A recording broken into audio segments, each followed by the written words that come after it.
ഉൽപ്പത്തി പുസ്തകം 34:5. തൻ്റെ മകളായ ദീനെ അവർ വഷളാക്കിയെന്ന് യാക്കോബ് കേട്ടു. അവൻ്റെ പുത്രന്മാർ ആട്ടിൻകൂട്ടത്തോടുകൂടി വയലിലായിരുന്നു. അവർ വരുവോളം യാക്കോബ് മിണ്ടാതിരുന്നു. ഇവിടെ യാക്കോബിൻ്റെ ഏക മകളും സഹോദരന്മാരുടെ ഏക സഹോദരിയുമാണ് ദീന.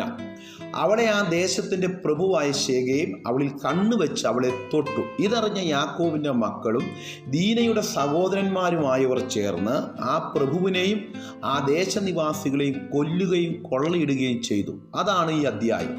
ശേഖേമിനെ പോലെ ഉള്ളവർ എപ്പോഴും നമ്മുടെ തലമുറകളെ നോട്ടമിടുന്നവരാണ്. വാഗ്ദത്തവും അനുഗ്രഹവുമുള്ള പിതാവും ആരോഗ്യമുള്ള സഹോദരന്മാരും അനവധി ദാസീദാസന്മാരും സമ്പത്തൊക്കെ ഉണ്ടായിട്ടും ദീനയെ ഈ കെണിയിൽ വീഴാതെ സംരക്ഷിക്കുവാൻ അവർക്ക് കഴിഞ്ഞില്ല. അവർക്കോ അവരുടെ സമ്പത്തിനോ അവരുടെ ആരോഗ്യത്തിനോ ഒന്നും കഴിഞ്ഞില്ല. വീണുപോയ സഹോദരിക്കായി യുദ്ധം ചെയ്യുന്ന സഹോദരന്മാരെയാണ് പിന്നെ കാണുന്നത്.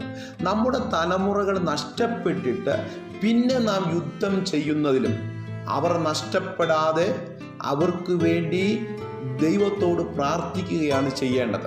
ശേഖേമുമാർ നമ്മുടെ തലമുറകളുടെ പുറകെ ഒരു നിഴൽ പോലെ വരുമ്പോൾ അതിനെതിരെ കോട്ടമതിലായി നമ്മുടെ പ്രാർത്ഥനകൾ തീരട്ടെ. God bless you.